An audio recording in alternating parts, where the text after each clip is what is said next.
عن أبي هريرة رضي الله تعالى عنه قال قال رسول الله صلى الله عليه وسلم إن الله إذا أحب عبدا دعا جبرائيل فقال إني أحب فلانا فأحبه قال فيحبه جبرائيل ثم ينادي في السماء فيقول إن الله يحب فلانا فأحبوه فيحبه أهل السماء ثم يوضع له القبول في الأرض وإذا أبغض عبدا دعا جبرائيل فيقول إني أبغض فلانا فأبغضه قال فيبغضه جبرائيل ثم ينادي في أهل السماء إن الله يبغض فلانا فأبغضوه قال فيقبضونه ثم يوضع له البغضاء في الأرض. حضرت ابو ہریرہ رضی اللہ تعالی عنہ حضور علیہ الصلوۃ والسلام کا ارشاد گرامی نقل فرماتے ہیں ان اللہ اذا احب عبدا، جب اللہ جل شانہ کسی بندے سے محبت کرتا ہے، کسی بندے کو محبوب اور عزیز رکھتا ہے، دعا جبرائیل، تو اللہ جل شانہ حضرت جبرائیل علیہ الصلوۃ والسلام کو آواز دیتے ہیں اور فرماتے ہیں کہ انی احب فلانا فاحبہ، کہ جبرائیل کہ میں فلاں شخص کو محبوب رکھتا ہوں، فلاں سے محبت رکھتا ہوں، لہذا تو بھی اس سے محبت رکھ، تو بھی اس کو محبوب رکھ۔ فیحبہ جبرائیل، لہذا حضرت جبریل علیہ الصلوۃ والسلام بھی اس سے محبت شروع کر دیتے ہیں۔ ثم ینادی فی السماء، پھر حضرت جبریل علیہ الصلوۃ والسلام آسمانوں میں آواز دیتے ہیں اور فرماتے ہیں کہ ان اللہ یحب فلانا فاحبوہ، کہ آسمان والوں سنو کہ اللہ فلاں شخص کو محبوب رکھتا ہے، فلاں شخص سے محبت کرتا ہے، فاحبوہ، لہذا تم بھی اسے محبوب بنا لو۔ فیحبہ اہل السماء، یہاں تک کہ سارے آسمان والے اس بندے کو محبوب رکھنا شروع کر دیتے ہیں، یعنی سارے فرشتوں کے دل اس کی طرف مائل ہو جاتے ہیں، دلوں میں اس کی محبت آ جاتی ہے۔ ثم یوضع له القبول فی الارض، پھر اس آدمی کے لیے لوگوں کے دلوں میں بھی محبت ڈال دی جاتی ہے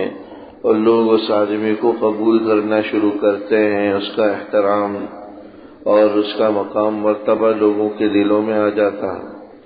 وَإِذَا أَبْغَضَ عَبْدًا دَعَا جِبْرَائِيلُ، اس کے بالمقابل جب اللہ کسی بندے کو ناپسند کرتا ہے، کسی بندے کو مبغوض رکھتا ہے، تو حضرت جبرائیل علیہ الصلوۃ والسلام کو آواز دیتے ہیں اور فرماتے ہیں کہ انی ابغض فلانا فابغضہ، کہ جبرائیل میں فلاں آدمی کو ناپسند کرتا ہوں، فلاں آدمی سے بغض رکھتا ہوں، لہذا تو بھی اسے ناپسند کر۔ تو حضرت جبرائیل علیہ الصلوۃ والسلام بھی اسے مبغوض رکھنا، ناپسند رکھنا شروع کر دیتے ہیں۔ ثم ینادی فی اہل السماء، پھر حضرت جبرائیل آسمان والوں میں آواز دیتے ہیں اور فرماتے ہیں کہ ان اللہ یبغض فلانا فابغضوہ، کہ لوگوں اللہ فلاں شخص کو ناپسند رکھتا ہے، مبغوض رکھتا ہے، لہذا تم بھی اسے مبغوض رکھو، ناپسند رکھو۔ قال فیبغضونہ، تو سارے فرشتے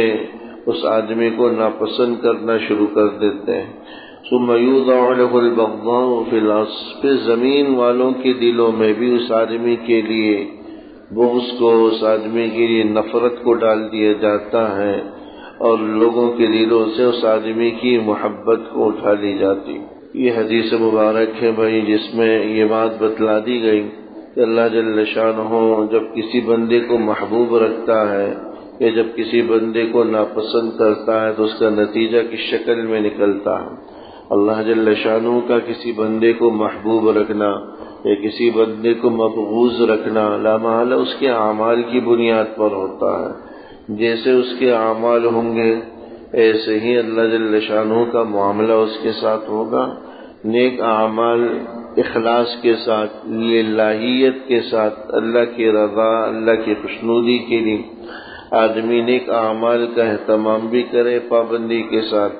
گناہوں سے اجتناب بھی کرے، حب جاہ، حب مال، مال کی محبت، عہدے منصب کی محبت، ریا، نمود، دکھلاوا،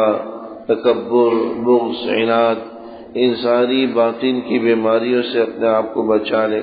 تو پھر اللہ ایسے شخص کو محبوب رکھنا شروع کر دیتے ہیں، پسند کرنا شروع کرتے ہیں۔ اور اللہ جل شانہ جب کسی بندے کو محبوب رکھتا ہے تو اس کا نتیجہ اللہ کی طرف سے نعمتوں کی صورت میں نکلتا ہے، اللہ جل شانہ کی طرف سے رحمتوں کی صورت میں نکلتا ہے، اللہ کی طرف سے طرح طرح کی انعامات کی اور طرح طرح کی رحمتوں کی بارش کی صورت میں نکلتا ہے۔ اور پھر اللہ جل شانہ جب محبوب رکھتے ہیں تو لوگوں کے دلوں میں بھی اس آدمی کی محبت ڈال دیتے ہیں، کیونکہ لوگوں کے دل اللہ جل شانہ بعض روایات کے اندر آتا ہے کہ یہ لوگوں کے دل اللہ جل شانہ کی دونوں انگلیوں کے درمیان ہیں، اللہ جیسے چاہیں لوگوں کے دلوں کو پلٹ ڈالے، اللہ جیسے چاہیں لوگوں کے دلوں کو پلٹ ڈالے۔ کبھی کسی کے دل میں کسی کے لیے محبت رکھ دی جاتی ہے تو کبھی کسی کے دل میں کسی کے لیے نفرت بھر دی جاتی ہے، یہ سب اللہ کے فیصلے ہوتے ہیں۔ اللہ جل شانہ جب محبوب رکھتا ہے تو اس کا نتیجہ ایک تو اللہ کی رحمتوں، اللہ کی نعمتوں، اللہ کی طرف سے انعامات کی بارش کی صورت میں نتیجہ نکلتا، اور دوسرا نتیجہ یہ نکلتا ہے کہ اللہ دوسروں کے دلوں میں محبت ڈال دیتے ہیں۔ لہذا جبریل علیہ السلام سے آغاز ہوتا ہے، پھر حضرت جبریل علیہ السلام وہ ہے کہ حضرت جبریل علیہ السلام پھر جا کر دوسرے فرشتوں کو یہ پیغام پہنچاتے ہیں۔ اس سے یہ بھی معلوم ہوا کہ حضرت جبریل علیہ السلام اللہ جل شانہ اور دیگر فرشتوں کے درمیان رسول اور قاصد، جس طرح انسانوں میں رسول ہوتے ہیں، پیغمبر ہوتے ہیں، قاصد ہوتے ہیں، اللہ کا پیغام پہنچانے والے ہوتے ہیں، تو فرشتوں میں بھی رسول ہوتے ہیں، قاصد ہوتے ہیں، وہ اللہ کا پیغام یا اللہ کا حکم دیگر فرشتوں تک پہنچاتے ہیں۔ وہ حضرت جبریل علیہ السلام ہے جو اللہ کا پیغام سنتے ہیں، اللہ جل شانہ کا پیغام لیتے ہیں، اور پھر وہ جا کر فرشتوں کو اللہ کا وہ حکم و پیغام سناتے ہیں۔ تو حضرت جبریل علیہ السلام کو اللہ آواز دیتے ہیں کہ میں فلاں شخص کو محبوب رکھتا ہوں، لہذا جبریل تو بھی اسے محبوب رکھ۔ حضرت جبریل اس سے محبت شروع کر دیتے ہیں، اور پھر فرشتوں میں آواز دیتے ہیں تو فرشتے بھی اسے محبوب رکھنا شروع کر دیتے ہیں۔ فرشتوں کا اس آدمی کو محبوب رکھنے کا مطلب فرشتوں کا اس کے لیے مغفرت کی دعائیں کرنا، اس کے لیے رحمت کی دعائیں کرنا ہے۔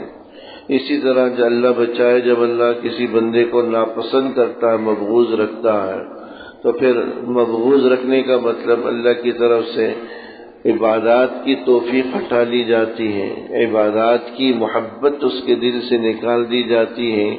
عبادات کا مقام، مرتبہ اور رفعت اس کے دلوں سے ختم کر دی جاتی ہے، اور اس کے دلوں میں گناہوں کی محبت، گناہوں کی لذت کو ڈال دیا جاتا ہے۔ وہ مزید اللہ اس کے رسول کی اطاعت سے دور اور نافرمانی کے قریب ہو جاتا ہے۔ جب اللہ کسی کو ناپسند کرتا ہے تو پھر اس کی ناپسندیدگی اللہ کی ذات تک نہیں رہتی۔ پھر حضرت جبریل علیہ السلام کو اسی بات کا حکم ہوتا ہے، حضرت جبریل علیہ السلام بھی ناپسند کرنا شروع کرتے ہیں، پھر وہ دیگر آسمان والے فرشتوں کو، پھر اس کے بعد اللہ جل شانہ لوگوں کے دلوں میں بھی اس آدمی کے لیے نفرت کو ڈال دیتا ہے۔ جس طرح جب اللہ محبوب رکھتا ہے تو بندوں کے دلوں میں بھی اللہ اس آدمی کے لیے محبت ڈال دیتا ہے۔ لہذا اگر آدمی اخلاص کے ساتھ اللہ جل شانہ کو راضی کرنے میں لگا ہو تو اللہ جل شانہ لوگوں کے دلوں کو خود بخود مائل کر لیں گے،